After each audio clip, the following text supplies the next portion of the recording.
We officially call this meeting to order. I want to announce to you that we are actually having some swearing-in ceremonies for 6 of our board members who have recently won their elections. Mr. Rogers Anderson, the Williamson County Mayor, will be swearing them in. And as we go through those, I want to tell all those board members congratulations, and Mr. Mayor, thank you for coming. Our first board member who will be sworn in for his next term is Mr. Dan Cash from the 2nd District. Oh, sorry. You would like them all to come up? If you would, all 6 board members come on up for the swearing in. Dan Cash from the 2nd District, Josh Brown from the 4th, Jay Galbraith from the 6th, Donna Clements from the 8th District, Eric Welch is not here tonight, and Drayson Beasley from the 12th District. And if I could, those that wanted to have their family members come up with them, just kind of set off to the side. I'll knock out the ones just one-on-one. If you have your family here and you want them to come up, I'll be glad to do that. Nobody? That's what happened.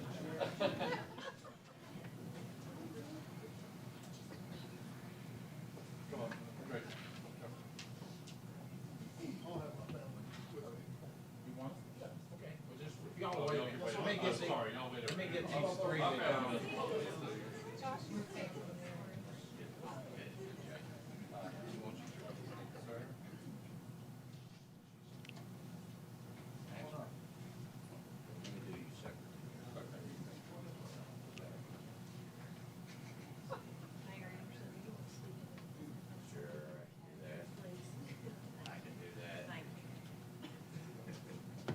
If you would, first of all, congratulations. And these 3 gentlemen are going to be taking the school board oath of office. And if you would, raise your hand and repeat after me. And when I get to those places that says your name, would you kindly read your name into it? I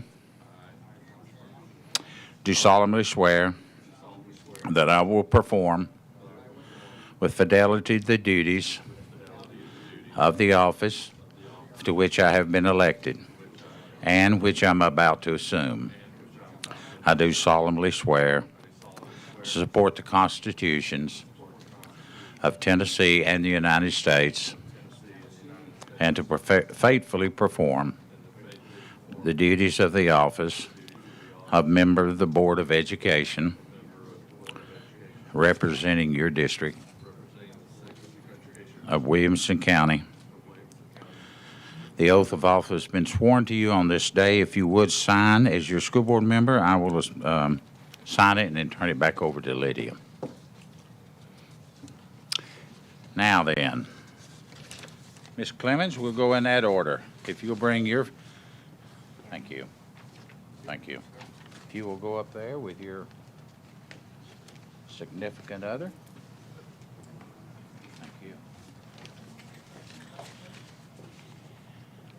If you would put your left hand on the Bible. There we go. And congratulations on winning in the 8th District. So if this time I will ask you to do the same as I have done with the 3 gentlemen. Repeat after me. I, your name, do solemnly swear that I will perform with fidelity the duties of the office to which I have been elected and which I'm about to assume. I do solemnly swear to support the constitutions of Tennessee and the United States and to faithfully perform the duties of the office and a member of the Board of Education representing of Williamson County. Thank you and congratulations. Ms. Beasley?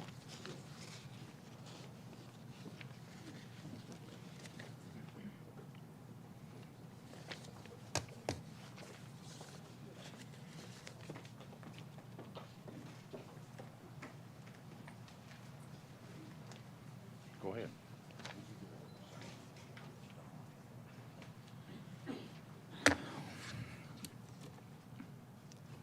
I like the bow.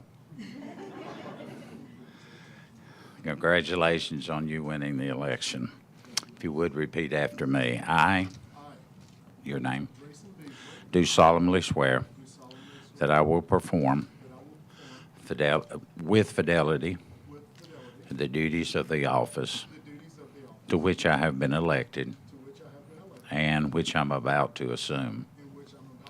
I do solemnly swear to support the constitutions of Tennessee and the United States, and to faithfully perform the office of the duties of the office as a member of the Board of Education,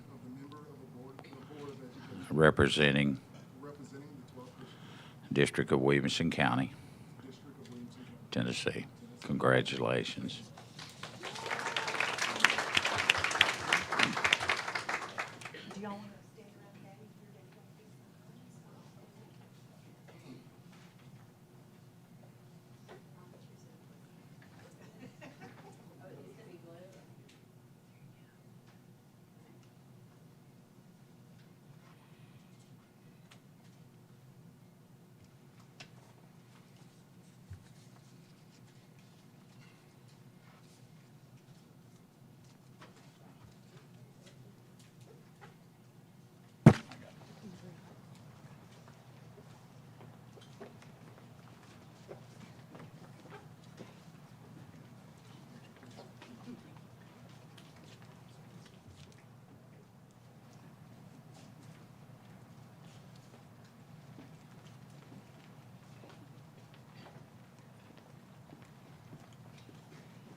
Congratulations, board members, and thank you for your commitment to the people of Williamson County.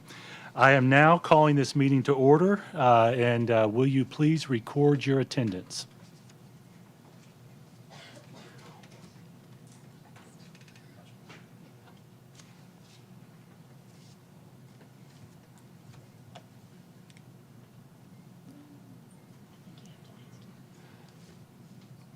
Mr. Elliott Mitchell? Present.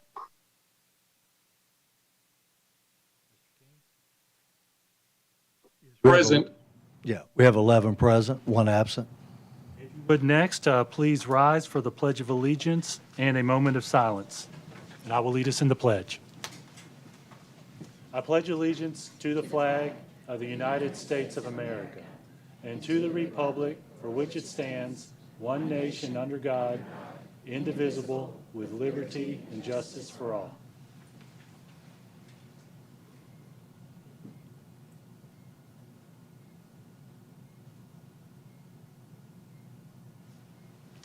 Please be seated.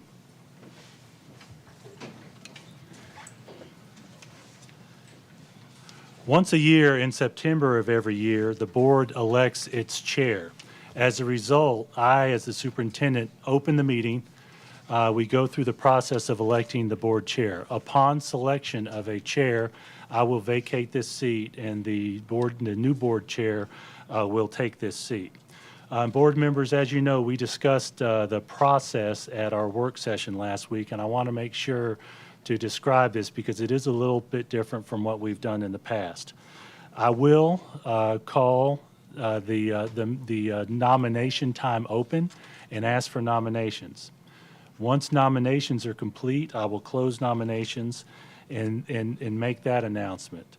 Subsequent to that, we will take a roll call vote from the board members in alphabetical order of your last name.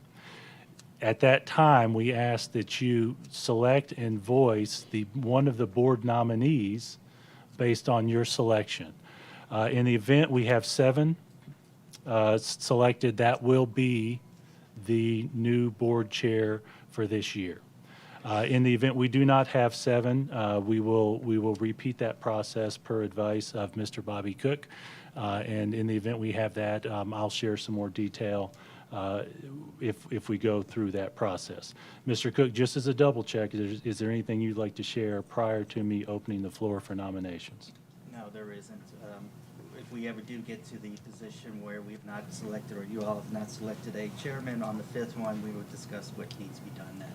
Okay, so. Oh, if,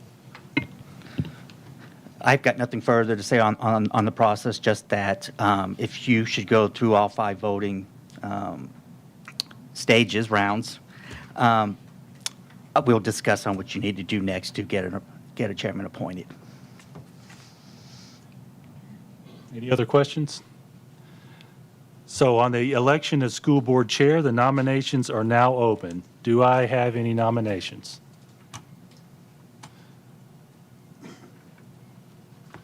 Mr. Galbraith? Thank you, Mr. Golden. I'll nominate Angela Durham.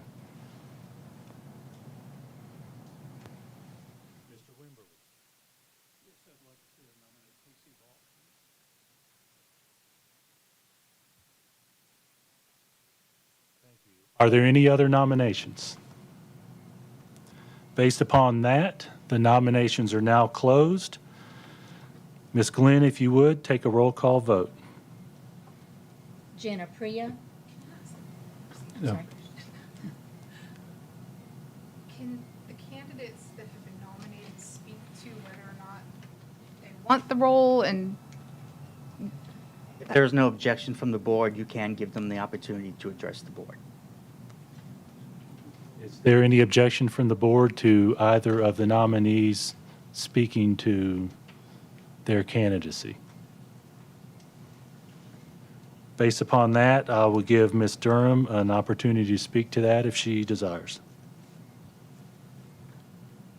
Can you hear me? I would be happy to accept the nomination, and I would be honored to serve as the board chairperson, and have definitely had the opportunity to watch Gary and Nancy and see how to effectively run a board meeting, understand what it takes to work with Jason and the board, and would make myself available to do everything necessary to represent the board as the chairperson. Happy to answer any questions that you might have. And I tend to hang back in the background and not say much, so I think it's a good place for me to be, since the role of the board chairperson is to kind of sit back and listen and not actively engage and participate on a regular basis. But happy to represent, if so desired by the board. Mr. Wimberly has requested to speak. Mr. Wimberly? Talk very briefly about why they would want to be chair. I'm sorry, Mr. Cook? No, I think that's the same thing that we're doing right now, so I just think you go to the second candidate. Oh, okay. Mr. Hall? Thank you, Mr. Golden. I've really enjoyed working with everyone on the board. I think it's a great collaborative environment with a lot of differences of opinion. And I like to celebrate some spirited discussion. I think that there's some good give and take that we all benefit from in our work sessions and our meetings. And if given the opportunity to serve as board chair, I really want to make sure that everybody feels heard, has an opportunity to contribute, and is drawn into discussions. I also want to make sure that we're able to lead effectively with, in collaboration with the superintendent, also challenging the superintendent at times. But setting a positive example and working really on the mission of the Williamson County Schools, which is to provide all students with a quality education that supports their intellectual, physical, emotional, and social development. And I think that runs part and parcel with supporting our teachers and listening to our parents as well. All of that is in service to the students, which is our first priority. And I want to make sure that the board works together, if given the opportunity again, in a spirit of collective, collaborative leadership, and that we also lean on our professional development and take advantage of TSBA resources and training and try to become a board that works effectively together, even in a spirit of disagreement. I think we can continue to accomplish great things. We've done a great job so far, and I think with the opportunity of our new strategic plan up in the next few months, there are great opportunities for continued success ahead.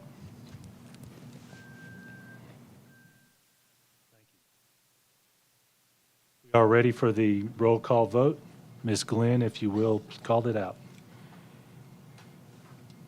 Jenna Priya, Angela Durham.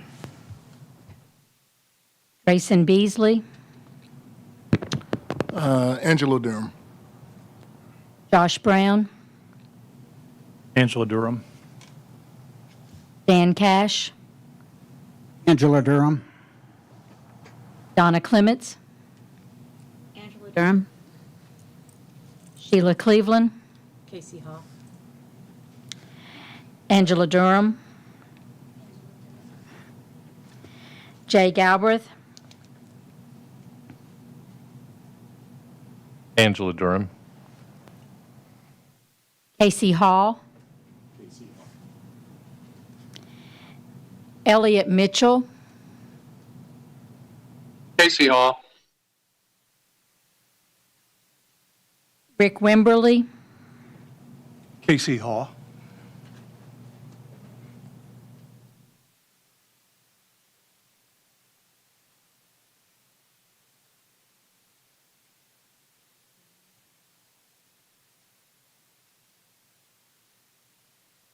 We have 7 votes for Angela Durham and 4 votes for Casey Hall.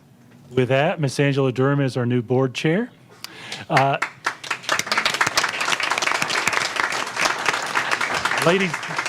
Ladies and gentlemen, we will take a recess to restructure our seats and coordinate our computer system. I am estimating about a 10-minute recess, and our new board chair will call. Oh, I'm sorry, it's less than that? Do we need a recess? Okay. Well, just for clarity's purposes, I'm going to take a recess, and Ms. Durham will call us back to order.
Okay, we're going to call the meeting back to order.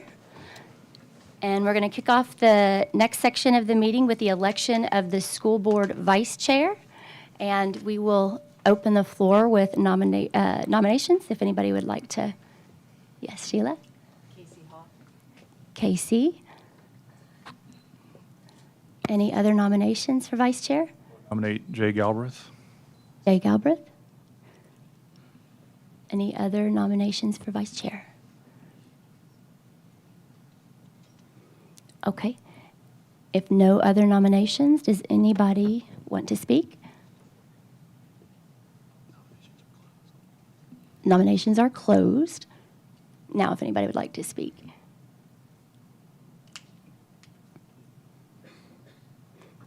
Rick Wimberly? Thank you, Madam Chair. Is that how you would like to be addressed? You can say Angela or anything you would like. The election of a vice chair does not necessarily elect a policy committee chair, is that correct?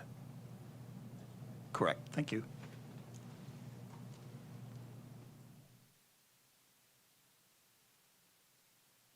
Anybody else would like to speak?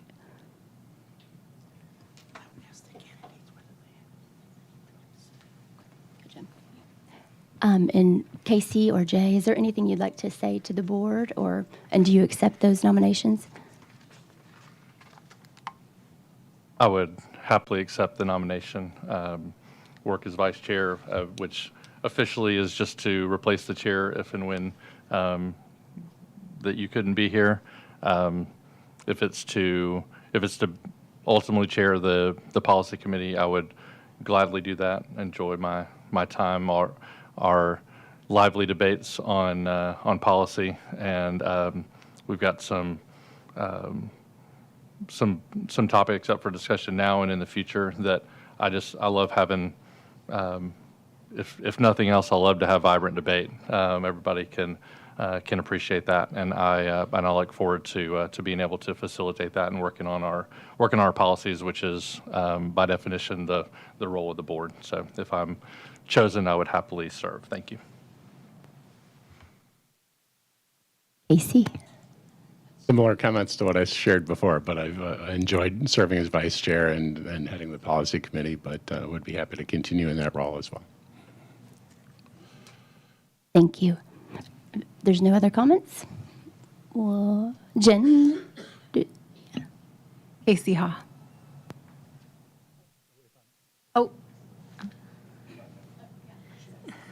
Yeah, sorry, it showed up as, okay, I gotcha. We'll go ahead and vote by roll call now. Jenna Priya. Drayson Beasley. Josh Brown. Dan Cash. Jay Galbraith. Donna Clements. Jay Galbraith. Sheila Cleveland. Angela Durham. Jay Galbraith? Jay Galbraith. Casey Hall. Elliot Mitchell. Casey Hall.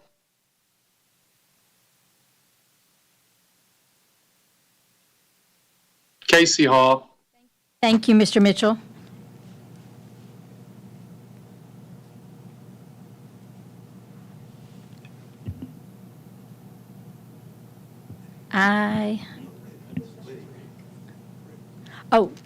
Rick Wimberly. I'm sorry. Casey Hall.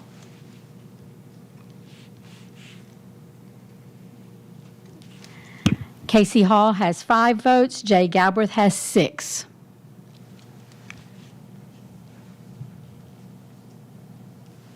Okay, so that means there's no election of the vice chair in this case. So we'll reopen the election for nominations. So if anybody would like to nominate someone for the vice chair role, we'll open the floor now.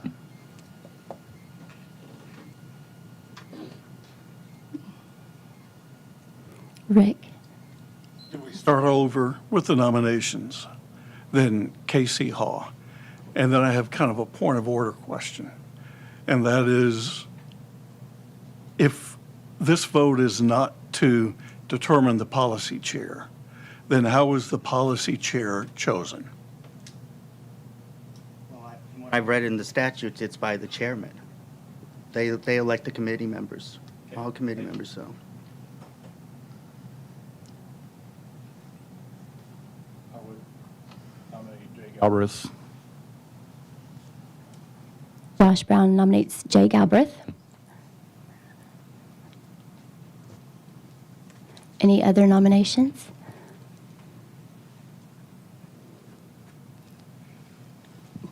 I'm sorry, Madam Chair. Mr. Wimberly, was that a nomination for Mr. Hall? Yes. Okay. We have Casey Haw and Jay Galbraith nominated for vice chair. Any other nominations? Okay. If not, we will do a roll call vote. And Lydia? Jenna Priya, Casey Hall. Grayson Beasley, Jay Galbraith. Josh Brown, Jay Galbraith. Dan Cash, Jay Galbraith. Donna Clements, Sheila Cleveland, Angela Durham, Jay Galbraith. Jay Galbraith,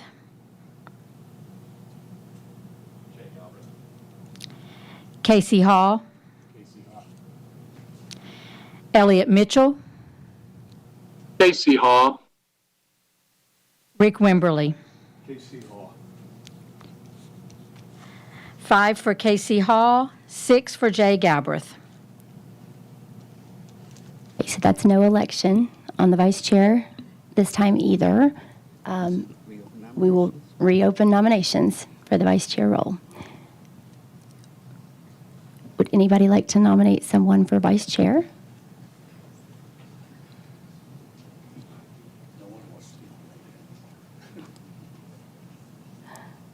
Yes, Rick. Casey Hall.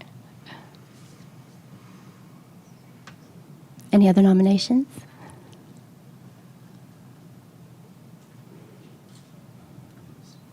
Okay. We'll consider nominations closed and we'll do a roll call vote. Jenna Priya, Drayson Beasley, Point of, I'm sorry. Jay Galbraith has point of order. So the appropriate answer is yay or nay, right? Okay. Yeah. Oh. Yeah, I mean, the appropriate answer is he's won it, basically, as long Well, as he's it's got- the I mean, 7 it's a- votes, right? But it's a yes or no answer. Correct. Right. Jenna Priya, Yes. Drayson Beasley, Josh Brown, Dan Cash, Donna Clements, Sheila Cleveland, Angela Durham, No. Jay Galbraith, Casey Hall, Elliot Mitchell, So, quick point of order. What are we voting yay or nay on, please? Casey is going to be your vice chair. Thank you. I vote yay. Rick Wimberly. Yay. 4 yeses.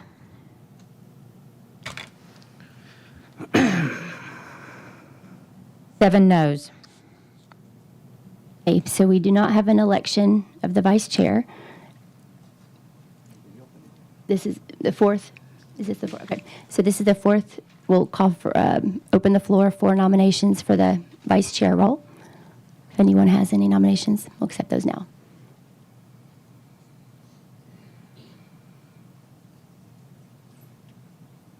Yes, Rick. Sheila Cleveland. Do you accept that nomination? I respectfully decline, but thank you.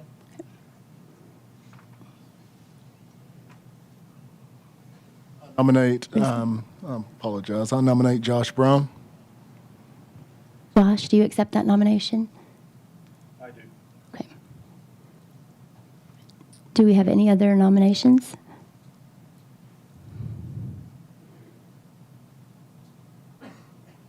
Okay. And any requests to speak?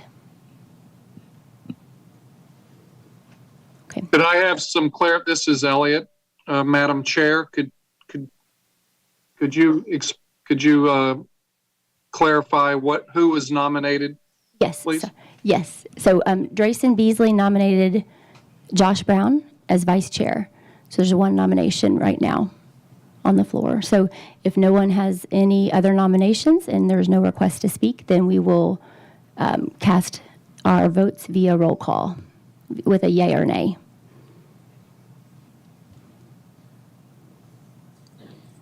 Okay. Okay. So we're going to roll call it. Yep. Lydia, you go ahead. Yes, ma'am. Jenna Priya? I'm saying yes or no? Yes, ma'am. Yes. Grayson Beasley? Josh Brown? Dan Cash? Yes. Donna Clements? Yes. Sheila Cleveland? Yes. Angela Durham? Yes. Jay Galbraith? Yes. Casey Hall? Elliot Mitchell? No. Rick Wimberly? Yes.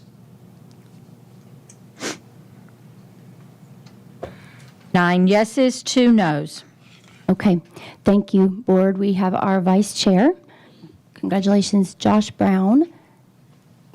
And with that, it is time that we move on to items of particular public interest, and that will be the public comment section of the board meeting.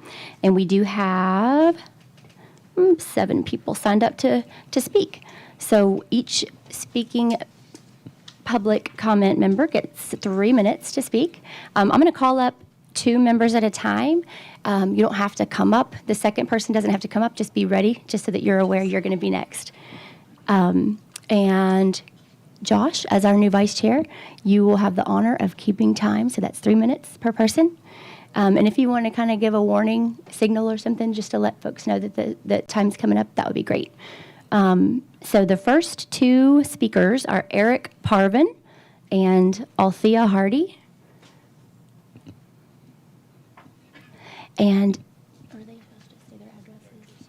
Okay. And if you don't mind, as you come up, if you would say your address for the record, that would be great. Thank you. Eric Parvin, 9454 Waterfall Road, Brentwood, Tennessee, 37027. And I'm a professional engineer and a former adjunct professor of Colorado School of Mines. And I'll just jump right to it. Thank you for hearing me today.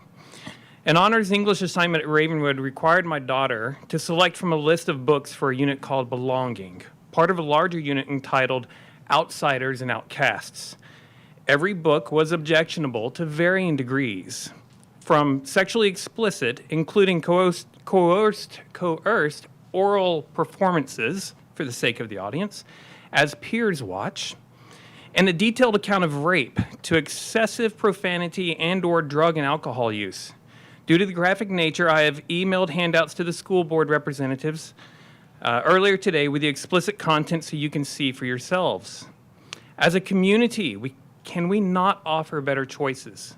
Is there no suitable literature that could also teach belonging without vivid descriptions that would qualify for an R rating by the Movie Pictures Association of America?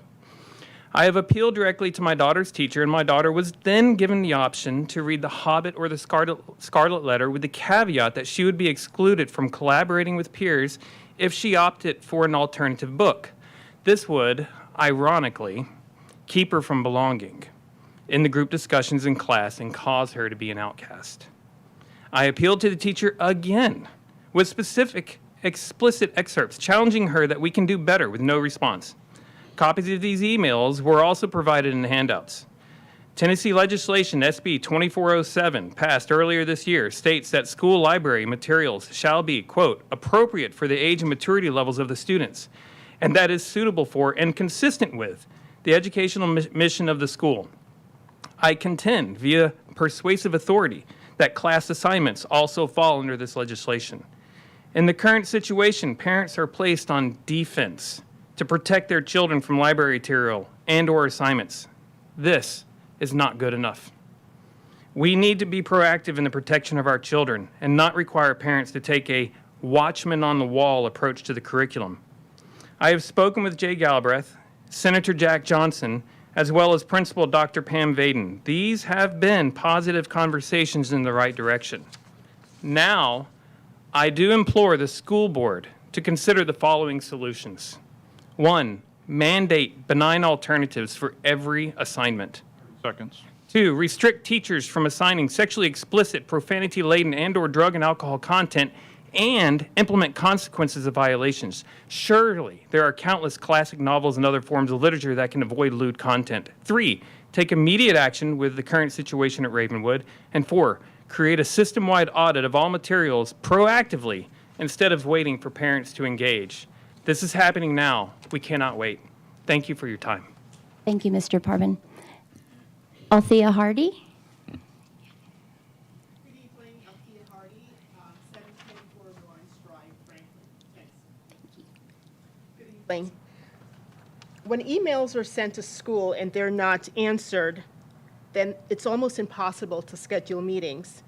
If you don't have a scheduled meeting, you're told you cannot be seen without an appointment.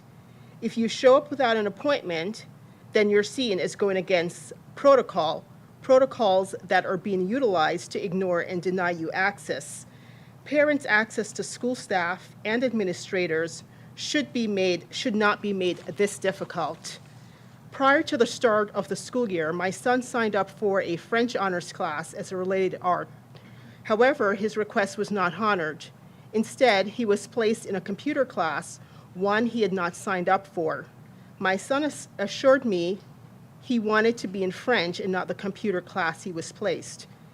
I sent several emails at different times to the school trying to get his schedule corrected, but there was no response to my inquiries. By this time, my son had missed a whole week of French, and at the end of the week, I sent the school an email requesting he place in the French class he had registered for. The following Monday, per my son's request, I walked him into school with the intention of getting him some assistance to get to the correct class, as he did not know where the class was meeting. It was a late start Monday, and there was about an hour before the start of school. As I entered the building, I noticed the principal standing outside the front office. I approached him and asked him if he would have someone walk my son to French and explain to the teacher the circumstances surrounding his schedule and him missing a week of class. The principal then informed me the French teacher was in the building. After being informed of this, I took his response as an invitation and requested to speak with her, to which he replied no. He didn't know where in the building she was. I then asked if he could use the intercom system to page her to the front office, to which he responded no and said that was not what the intercom system was for. I then asked if he could have the teacher call me during her conference hour that day. He replied it was not, I was to wait for parents-teachers conference at the end of the month. It became clear to me that I was not going to be helped. Seconds. Recognizing this, I immediately excused myself and proceeded to the front office, where the principal continued following me until I exited the building. Parents play a vital role in their child's education, not some parents, all parents. There needs to be clearer, more consistent guidelines for communication and accessing to school staff and administrators, as currently there seems to be a concerted effort to minimize parents' involvement in their child's education. Thank you, Ms. Hardy. Thank you. Our next two speakers are Ravita Raman and April Garza Wright. Ms. Raman.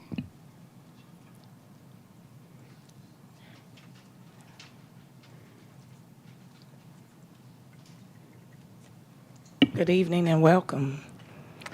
I'm Ravita Rahman, and I'm sharing on behalf of One Wilco tonight. This weekend, I witnessed a group of adults harass and further create adverse childhood experiences known as ACEs to a student who had already been victimized at the end of this last school year. May 2022, a student at Independence wrote, "I hate N-words" in a yearbook, targeting 2 Black students, and shared it on social media. That was the second incident at that school that week, following an incident at Ravenwood. Now, certain groups will have you believe that forming a Black student group of support and safety at Indy as segregation and racism that is divisive and claim Black students are playing a victimhood role.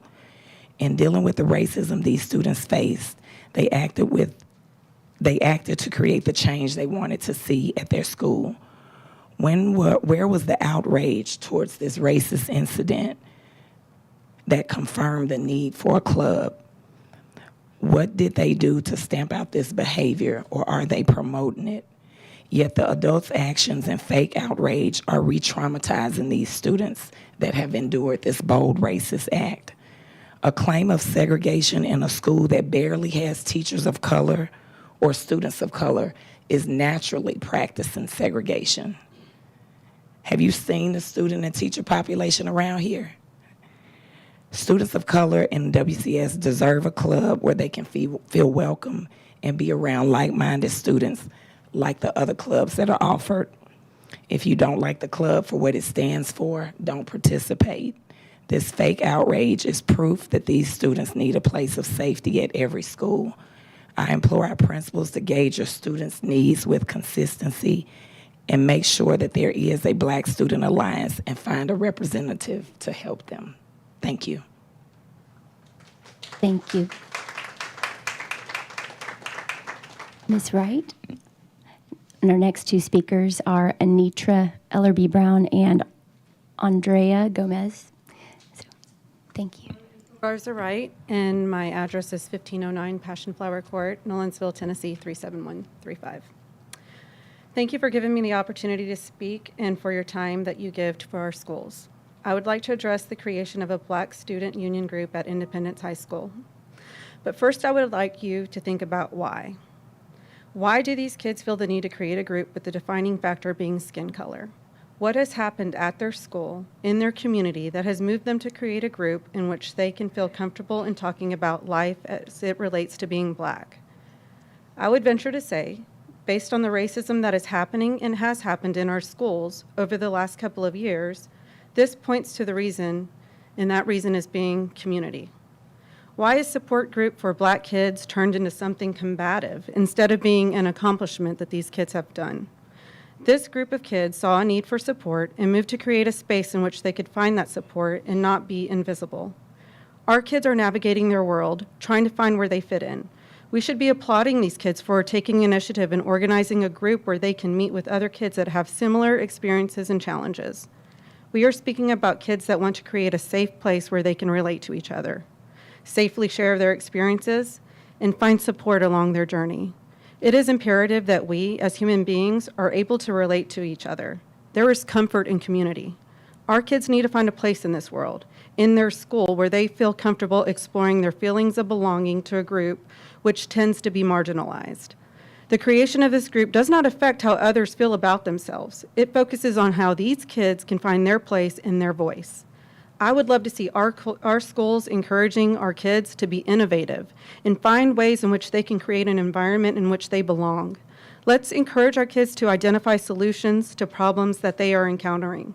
How can you not smile and find hope in the fact that a group of kids chose not to respond to violence and hatred with more violence and hatred? They chose to create a community that is focusing on supporting each other. And as a reminder, just because I do not agree with what you are saying doesn't mean I get to silence you. It means we have meaningful conversation and we listen and acknowledge the truth in our respective experiences. Thank you.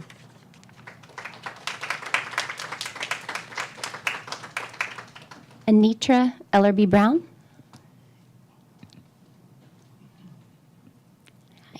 Good evening. Thank you for this opportunity to speak.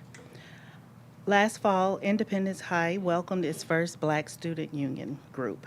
Through shared experiences, my daughter and her friends set out to create a safe space for all students, regardless of race, ethnicity, gender, or sexual orientation. Today, with over 60 members, the BSU includes Black, white, biracial, multiracial, and students who identify as LGBTQ. They welcome diversity. To see that this group has been targeted on social media is simply disturbing. With my daughter's permission, I would like to share her experiences at Independence High. Her freshman year, she was forcefully shoved from her seat in the cafeteria and called a fat A N-word while all of her peers watched. Her sophomore year, she and her sister, who was also a student at Independence, witnessed a convoy of trucks with large political and Confederate flags blasting music that used the N-word repeatedly while on school property. Her junior year, she witnessed a fellow classmate label the yearbook with "I hate the N-word" and draw X's over faces of Black students in a threatening manner. If that wasn't enough, that same week, she was directly asked if she and her Black friends were planning an uprising against white people as a result of the horrific racially motivated shooting in Buffalo. These are just a few examples that my one child has had at Independence, thus the need for a safe space such as the Black Student Union. We are praying for an uneventful senior year this year. While I have conveyed my daughter's experiences, I am not here to rehash those because the Independence administration reacted quickly and appropriately. I am here today due to the recent post that clearly shows the names of the BSU leaders and their email address, who are students that are minors. On this post, the BSU is accused of promoting segregation. Our students are faced with enough harassment within the school setting. They should not be subjected to adults in the community doing more of the same. We need to protect our students. I ask that the Williamson County School Board demand that that post is removed and protect those students from potential harassment and violence. Thank you. Thank you. Next, we have Andrea Gomez, and then our final speaker is Josh Landa. If I can provide my identification to you, I'm not comfortable. Thank you. Thank you. Can we just look at it? Quick, just write down. Okay, I got it. And so she's. Okay, thank you.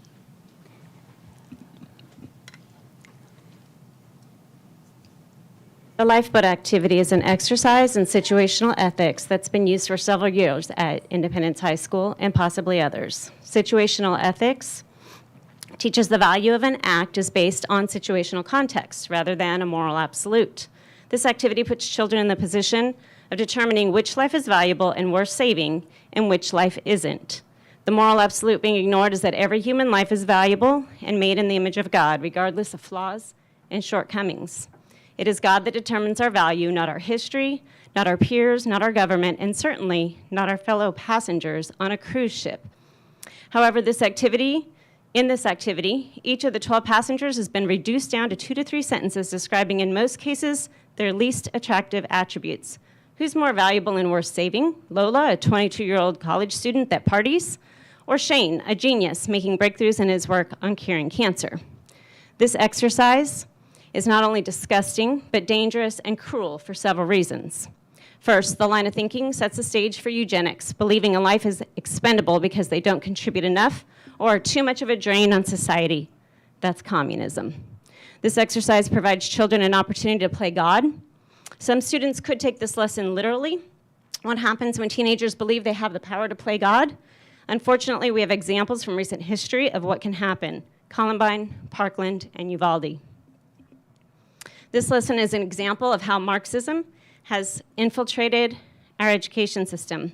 The dialogical method model made popular by Paulo Freire engages students in dialogue around generative themes that are supposed to emotionally engage and be politically and culturally relevant. The dialogue replaces actual instruction and generates more discussion and themes, which leads the problematizing and seeing everything in society as harmful and unjust. Students learn to identify as oppressed or oppressor, which evolves into political activism In the end, students are highly engaged, yes, but the skills they've acquired are those of political literacy and social justice, not academic skills. This is why many of our children can't read.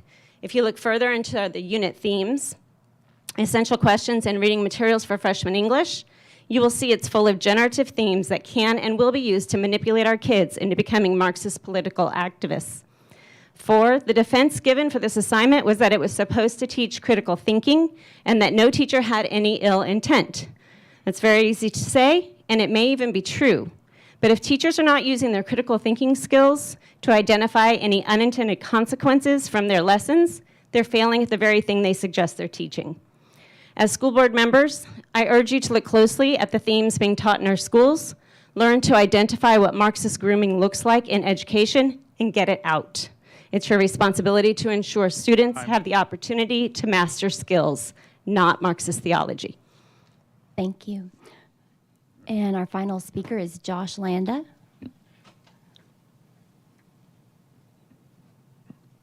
No Josh? Okay, well, that will conclude our public comment. Do we want to let everybody depart? Okay, all right. If members of public comment want to exit, you are welcome to. We'll continue to go on through the agenda. We won't take a pause here. And our next item on the agenda is the approval of the agenda. And so at this point in time, we will take motions for approval of the agenda. Rick Wimberly and Sheila seconds. Thank you. And we will now cast our votes on the new iPad. Right? No. Oh, sorry. Any discussion on the agenda? Okay. If no no discussion, we'll go ahead and cast our votes.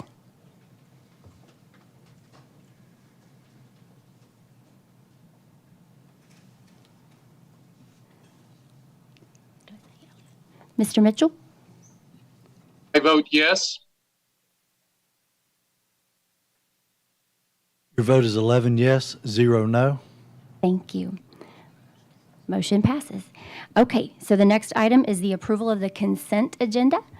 If we have a motion for approval. Josh Brown and Casey Haw. Anyone would like to speak on this? All right, let's go ahead and cast our votes. And Mr. Mitchell? I vote yes. Your vote is 11 yes, 0 no. Thank you. That motion passes. And the items that we passed on that vote were the approval of the August 15th, 2022 board minutes, the approval of the board policies on second reading, that's the purchasing, the asbestos management plan, instructional standards, employment of retirees, separation for tenured teachers, separation practices for non-tenured teachers, and substitute teachers policies. We also approved recommendation for field trip fee requests, approval of collaborative conferencing team, approval of the calendar committee membership, budget preparation calendar, and approval of the Page High School power and fire alarm for the portable classroom change order. And next on the agenda is communications to the board. So we'll start with the superintendent's report. Thank you, Madam Chair, and thank you, board members, for coming here tonight and for your service. I also want to thank those individuals who spoke at public comment. It just repeatedly, when we have public comment, it encourages me to see the involvement of our parents. And I want to speak to a couple of items that were discussed. Number one, with assignments that our teachers give. I know that our teaching, learning, and assessment department works very closely with our principals, working on constant support and constant attention to our teachers to assist them in the assignments that they give related to the standards that we teach. So we always appreciate parents sharing their concerns. Of course, always encourage parents to talk with their teachers. their children's teachers and their principals in that context. Second, I want to mention the comments that were made related to the Independence Black Student Union that was formed by our students. For a couple of generations, we and everyone else, all other public schools have had a standard to honor student-led clubs. And that's actually officially through the Equal Protection Act, Equal Access Act rather than the Equal Protection, the Equal Access Act. But substantively, it's been honored in our district for many years. We make sure that students have the capacity and the ability to form their clubs based on the content that they desire, and we make it a point to let those students learn to lead through that process. So it is important to us that students are treated with respect.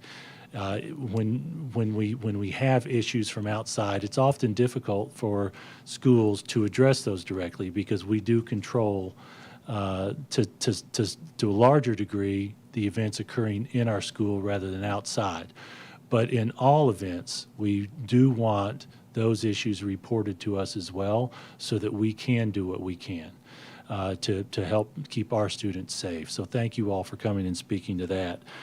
In both those contexts, it takes constant attention from us and from our parents and from our community to make sure that we're supporting students in all aspects of this very complex and very important work that we're engaged in. I also want to let you all know, just as a reminder, we spoke to some of our celebrations at our work session. We mentioned a number of items related to student celebrations, school celebrations, and even district celebrations. The day after we met, we had another school named as a Blue Ribbon School. So I was not able to announce that Thursday night. Grassland Elementary School on Friday was announced as a National Blue Ribbon School. We're so proud of them. I'm losing track of numbers. We had a report on that. I think that's our 15th National Blue Ribbon School. Very impressive. And it is perhaps the highest honor that a school can receive. They will be engaged in some celebrations over the next few months. We have principals sitting in our audience who have experienced that award in their school just in the past year, so we're very proud of that. Finally, I mentioned to you at the work session that we had 29 reward schools, which is a record for WCS. We spoke to other records, but most importantly, tonight, we have invited all of our principals from those 29 reward schools to come.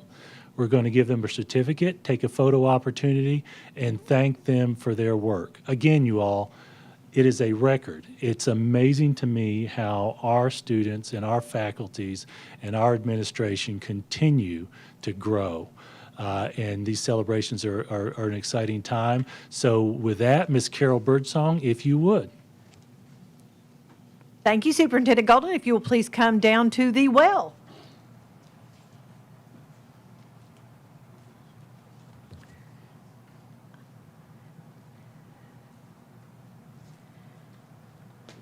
As we begin, I'd also like to share that Williamson County Schools, our school district, was named an exemplary district this year, one of only 16 across the state. So, yay for the school district. We'll start with that. So, Ms. Davis, if you would have your rows stand up, please, at this time. We are going to start with our elementary schools. And representing Allendale Elementary Schools is Dr. Cindy Davis.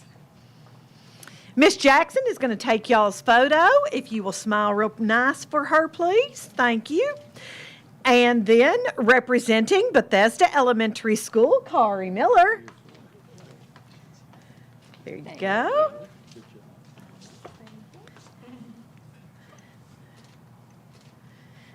Representing Clovercroft Elementary School, Elizabeth Vest.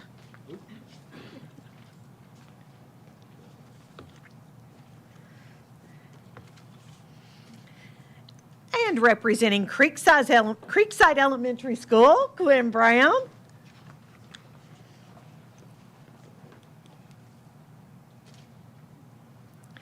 Representing Crockett Elementary School, Bronwyn Rector.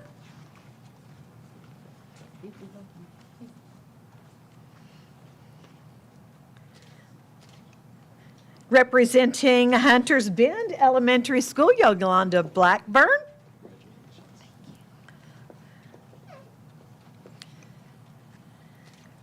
Representing Jordan Elementary School, Chad Walker.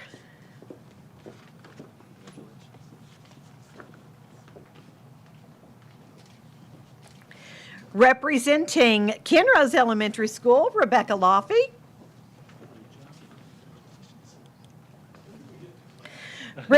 At the end, Mr. Wimberly. Yeah, they're all coming back in, just for you. Okay, representing, Lipscomb Elementary School, Michelle Contich. Representing Mill Creek Elementary School, Julie Sparrow.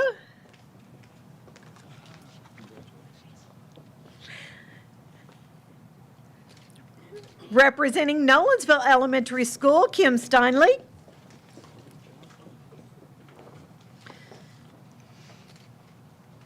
Representing Trinity Elementary School, Lauren Bauer.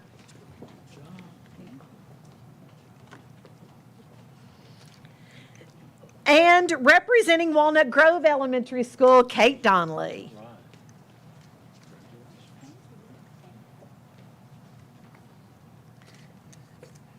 I guess if you really wanted to clap for the elementary schools, you could do that now.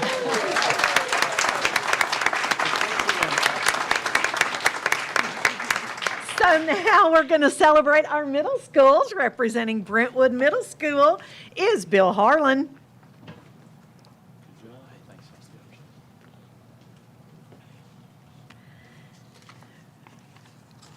Representing Heritage Middle School is Dana Fitch.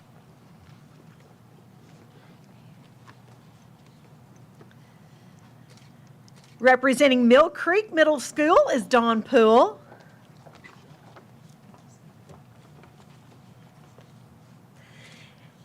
Representing Page Middle School, Eric Livesey.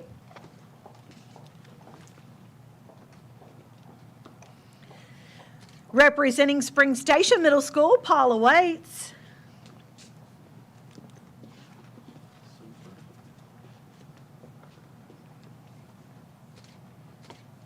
Representing Sunset Middle School, Clarissa Heyman.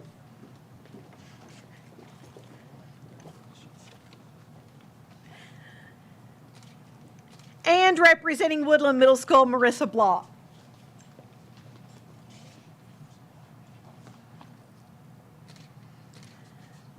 Let's hear it for our middle schools.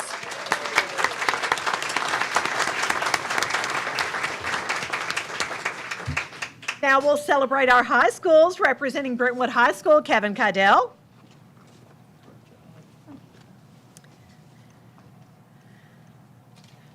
Representing Fairview High School, Chris Butler.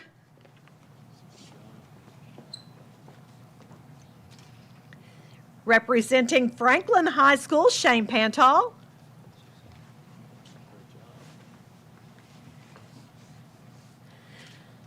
Representing Independence High School, Nikki Patton.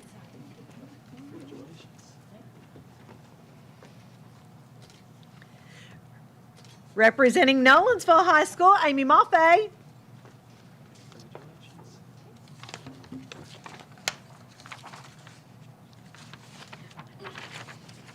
Representing Page High School, Katie Hill.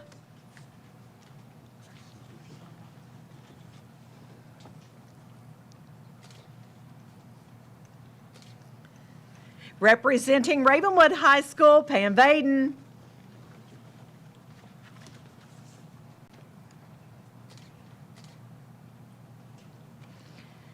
Renaissance High School. Chris Compton. Thank you, Chris. I'm sorry, you are not Brian Bass, and I was expecting Brian, so I'm a little bit in shock right there for the minute. Okay. All right, I think we got one. I'm scared to look at Sarah Lamb. Oh, my goodness. Okay, and representing Summit High School, Sarah Lamb.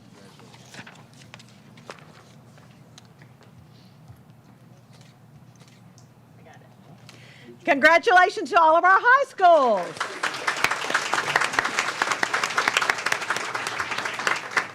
Now, for Mr. Wimberly, please, let's all give a round of applause to all of our 29 Reward Schools. Thank you, Mr. Cash. Thank you, board.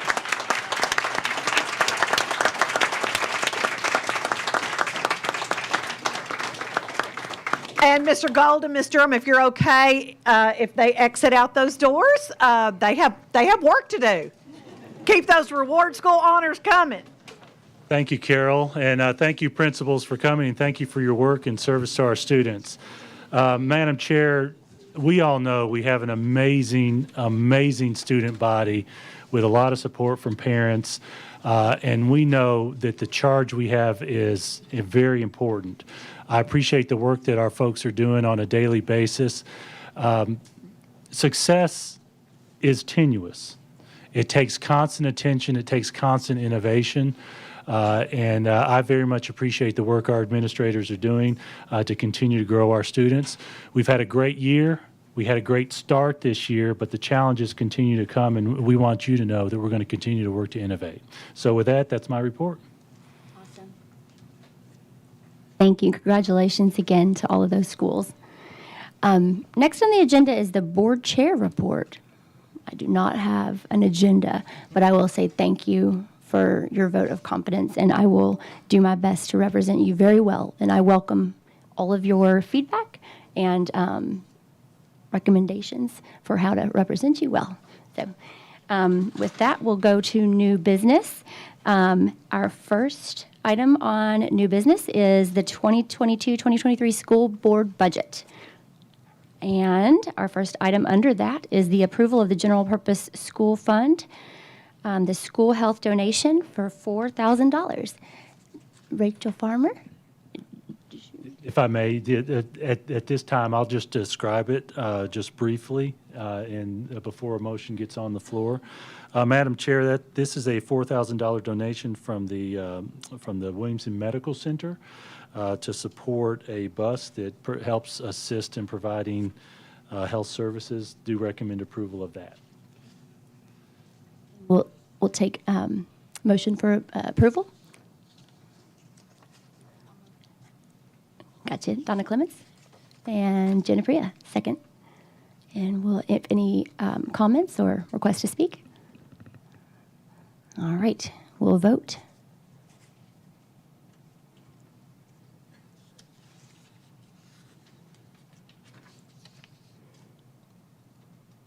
Oh, and Mr. Mitchell. I vote yes.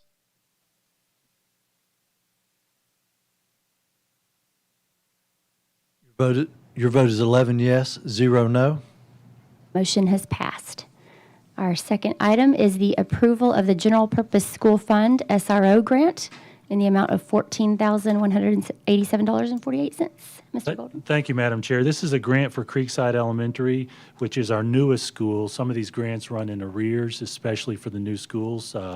Ms. Farmer is here if you have any additional questions related to it. We do recommend approval of acceptance of this SRO grant. A motion for approval? Jason? Oh, and Casey, second. Any requests to speak? All right, we'll open the floor for a vote.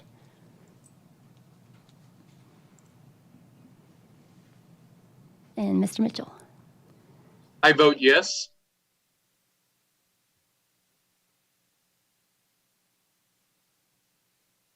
Your vote is 11 yes, 0 no. Motion passes. Moving us on to the approval of the General Purpose School Fund Transition Grant, $204,173.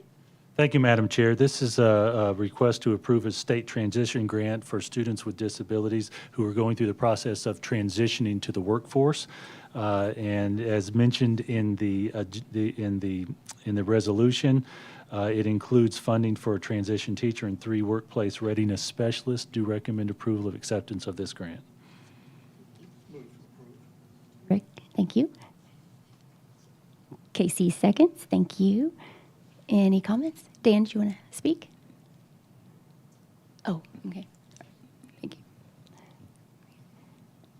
All right.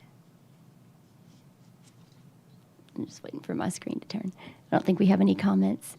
Go ahead and move to a vote. Oh, yeah. And Mr. Mitchell? Thank you, Madam Chair. Elliot Mitchell votes yes. Your vote is 11 yes, 0 no. This motion passes. And we will go on now to the approval of the board policies for first and final reading. The first policy is the credit, or only policy under this one is credit recovery for courses taken in high school. Thank you, Madam Chair. This is on your agenda for a first and final reading based on the change that we discussed last month related to the grading system of the State Board of Education. Page 2 has a line change for students passing credit recovery shall receive a grade of 60% based on the new standard. Do recommend approval of this for first and final reading. Motion to approve? Okay. Okay, thank you, Casey. And a second, anybody? Jen, got you a second? Any comments? Okay, we'll move to a vote. And Mr. Mitchell? Thank you, Madam Chair. Elliot Mitchell votes yes.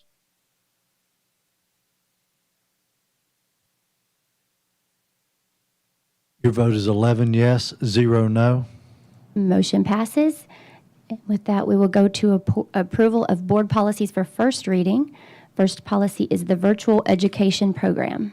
Thank you, Madam Chair. There's been a change in state law that allows school systems to have up to 2 days per semester of remote instruction due to a dangerous or extreme weather condition, serious outbreak of illness, or during the administration of end-of-course exams. So based upon that, we do recommend approval on first reading, adding this new tool from the state to our board policy.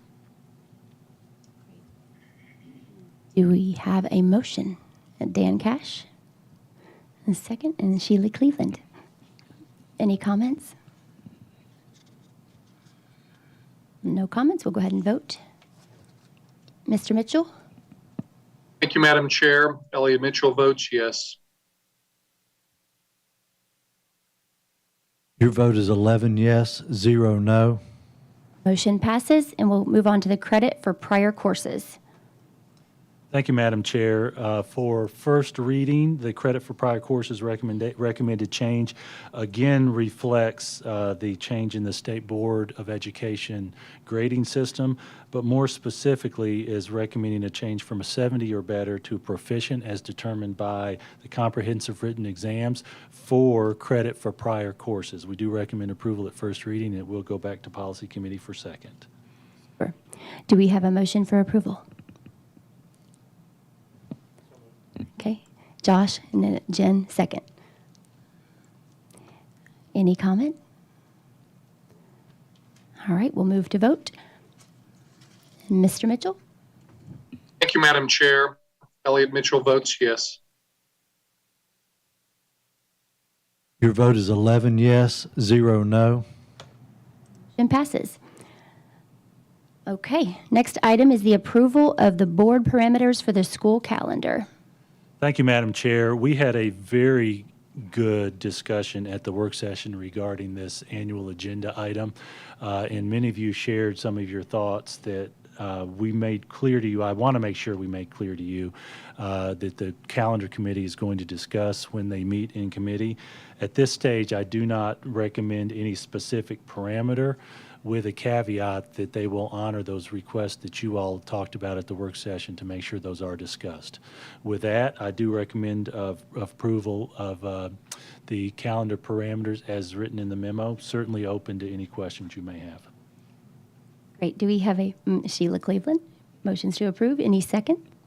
And Jen, seconds. Any requests to speak? Okay. Looks like we can move to a vote. Mr. Mitchell? Thank you, Madam Chair. Elliot Mitchell votes yes.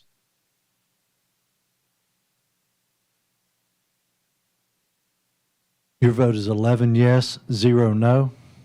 Great, that one passed. And the next item is Superintendent's Goals and Objectives for 2022 and 23. Thank you, Madam Chair. We made a little bit of an adjustment to this memorandum based on the discussion we had at the work session. Paragraph 1, we simplified, and actually there's a typographical error with no period at the end for what that's worth. But also we talked about capital, and I want to make sure I mention this to you. The discussion of our 5-year capital plan and what we anticipate as some more difficult times ahead based on the cost of capital construction over these next few months and years. We discussed the possibility of creating a goal for capital. My best answer to that, based on the Thursday discussion, is I plan to bring to you the 5-year capital plan as a draft a month ahead of our annual agenda item so that we can discuss that in more detail. And so with that caveat that we will be bringing that to you in October for first look for a November vote, I do recommend approval of the proposed superintendent's goals and objectives. We'll accept motion for approval. Rick Wimberly, any second? And Casey Haw, seconds. Any request to speak? Okay, we'll move to a vote. Mr. Mitchell. Thank you, Madam Chair. Elliot Mitchell votes yes. Your vote is 11 yes, 0 no. Motion passed. And our final agenda item is the approval of the fiscal year 2023 Esser 2.0 and 3.0.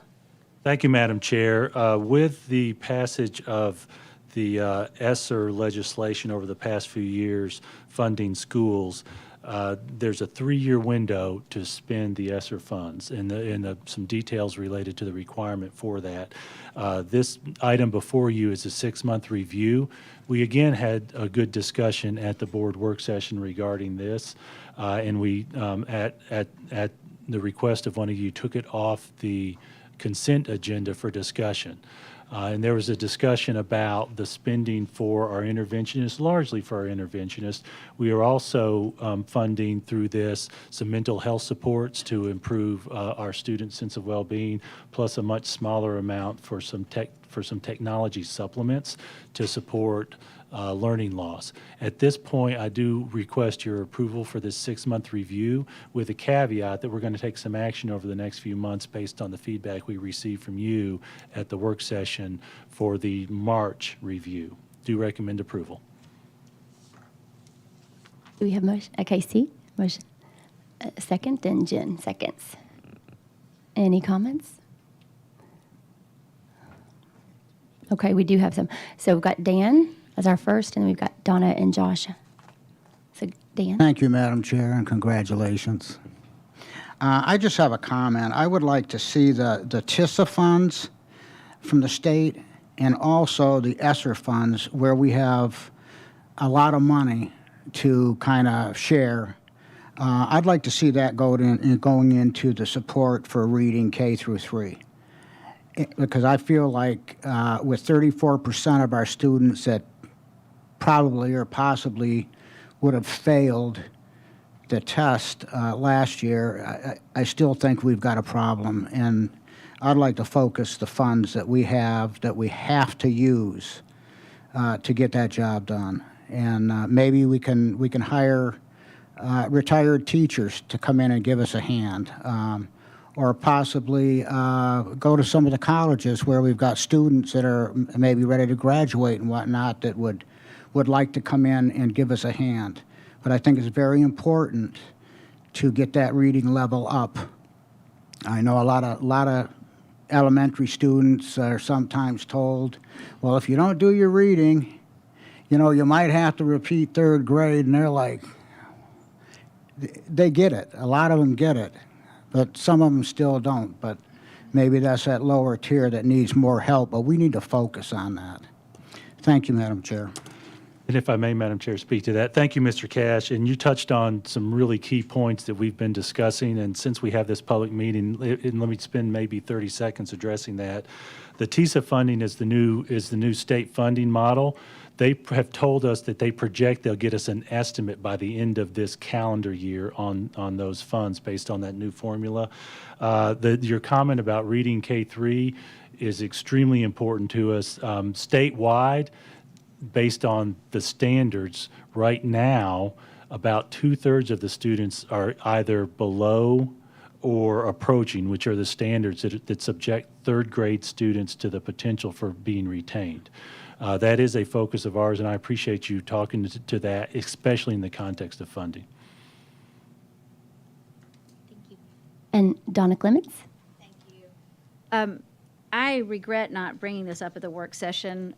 We had this on the consent agenda, and then when we pulled it to here, there's some questions I have. I've kind of been researching the Esser funds over the last year, and what's unique with Esser 3 is that that federal has added some strings attached that weren't there before. And it concerns me a little bit because, and I appreciate the way these were answered, but they have social distancing, contact tracing, and then the universal wearing of masks. Some of these are going to, I think, be contentious for the community. And I'm concerned about this. If we do accept this money, does that mean that we'll need to go back and do masking? And so I just want us to be careful. And if the federal agents do come in and say, we need to mask again, will we be able to give this back? What's the proper course of action for this? This is my concern. And thankfully, Williamson County is getting about $200 per child, where Nashville, Memphis, Knoxville, they're getting thousands of dollars per child. So it's not nearly the same amount of money that a lot of school districts are getting, but still, it's, my life would change if someone gave me $5 million. So I do want to make sure this will be a clear and easy thing. Thank you, Ms. Clemens, for that question. When these Esser funds were announced, actually there were three, Esser 1, 2, and 3, and you mentioned Esser 3, and it actually spanned over the course of two different presidential terms, President Trump and then President Biden. We were told how much we would receive based from the State Department of Education based on the federal funds that were going to the state, and the focus was learning loss. And they had a pretty complex process that required us to have public comment time, meetings with our families. We landed on three main focus points for this Esser 3. One is interventionist, 2 is some mental health supports, and 3 is the technology supplements that I mentioned. You're right. From a numbers perspective, ours is relatively low, especially compared to some of our close neighbors. We did have to fill out the form. We do actually have in our form this update to let them know that our board way back a fall ago, and actually I think we're right at a year out, voted to no longer require masks. And so that is in our update. We do not, and have not received any indication from the State Department of Education that any of that report was a condition of our receiving the funds. But to your point, we don't know what's going to come down the road, but we've had some clear indication, at least from them, that that's not their intent. But your comment is well made in the context of making sure that that anytime we receive any funds, the requirements are something that makes sense for our students. So thank you for that comment. Josh Brown? Yeah, my question was very similar to Donna's, so I don't want to necessarily re-ask it, but maybe asking it a different way. Is the money an all or nothing? So in other words, if they came back and said you're not doing the things that we expect you to do, or we would have wanted you to do in that section 3 in terms of return to in-person instruction, continuity of safety plan, would they carve out a portion of the funds, pro rata, or is it an all or nothing? I'm going to give you an answer, then actually refer to Ms. Farmer to address that, or perhaps Dr. Allen, who's participated in this. The standard that we've been given is if we alter the funding that we request of them, we have to go back through the process of getting public comment, et cetera. This update shows no change in the funding plan that we had. Based upon that. So from an all or nothing perspective, my understanding is that it's perhaps possible that many local education agencies, school districts across the country that receive these funds may not actually be able to spend them all over the course of that 3 years. And my understanding is those funds would never be received, and then the state would have to address how they handled those federal funds. So I don't think it's an all or nothing because of that. Because it is possible that the districts could not actually and would not actually consume it within that 3-year window. I remember the discussion from Thursday night about the good things that are happening with those funds, the things that we're able to do now that we weren't before, the things we'd like to be able to continue doing as a result of these funds. But it does beg the question of the relevance of that section, given where we are now at this point in time. I don't know that it necessarily warrants a change in the document, but I just wondering out loud here what the relevance of that section is now that we're not really dealing with return to in-person instruction anymore. And I wonder what their view of that would be. Well, that's a good point. We'll make sure we give the state office a call for that form, because I get what you're saying. It is somewhat anachronistic now, right? Because the form was prepared back during that time, and you all know our standards for health and safety. So we'll do a double check on that. Again, we've heard nothing from the State Department of Education tying any of those protocols into the receipt of the funds. We received a notice of the funding that we were to get before any of these applications were submitted. Mr. Galbraith? So Jason, we've had these funds for a year, and you talked a little bit about the difficulty in spending so far, just from a staffing standpoint of being able to deploy these dollars. So when we reconvene and talk about this in 6 months, we've only spent a little less than $1 million to date in the first fiscal year. Where are we going to be roughly if we spend everything that we could based on the current plan? Where will we be in 6 months, like at the end of March or whatever? I may have to refer to Ms. Farmer for that. I will tell you that our plan for interventionist and the other supports included a plan originally, if we were fully staffed on day one, to spin this out within a 2-year window rather than 3. And so as the staffing ramped up, the per day expenditure is higher than it was originally. But I'm going to turn to Ms. Farmer and ask if she can answer some of the dollar value questions you've asked.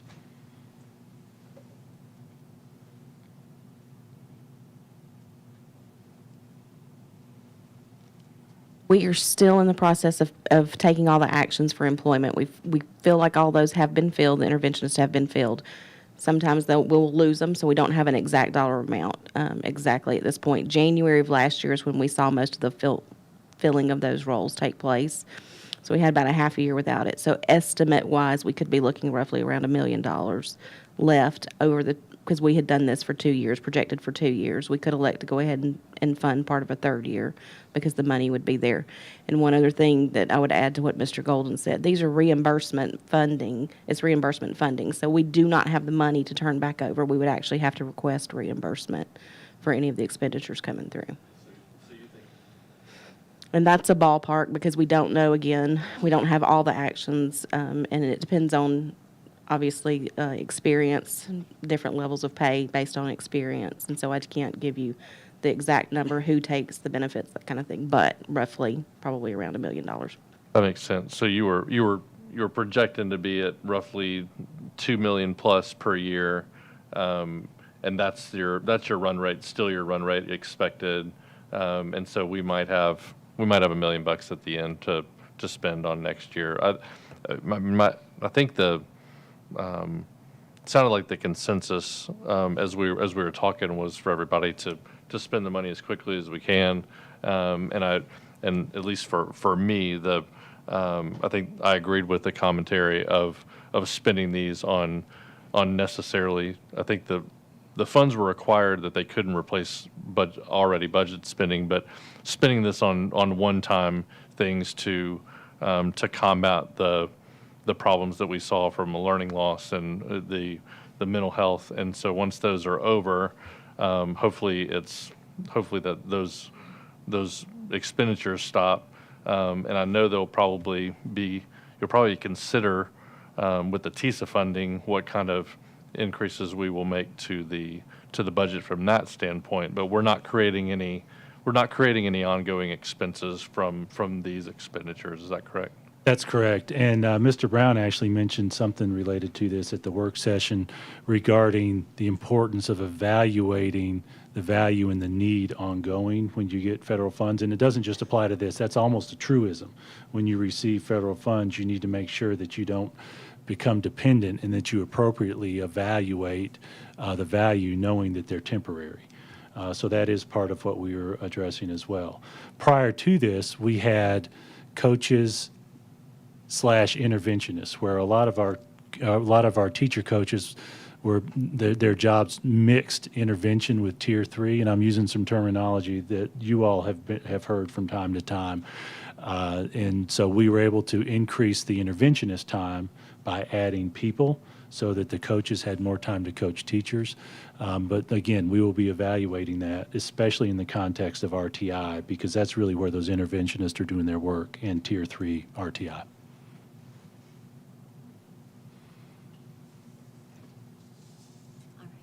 We have no further comments or questions. We do have a motion and a second, so we can open the floor for a vote. And Mr. Mitchell. Thank you, Madam Chair. Elliot Mitchell votes yes. Your vote is 10 yes, 1 abstain. Motion passes. And that was our last item, so we will adjourn the meeting. Okay. Good.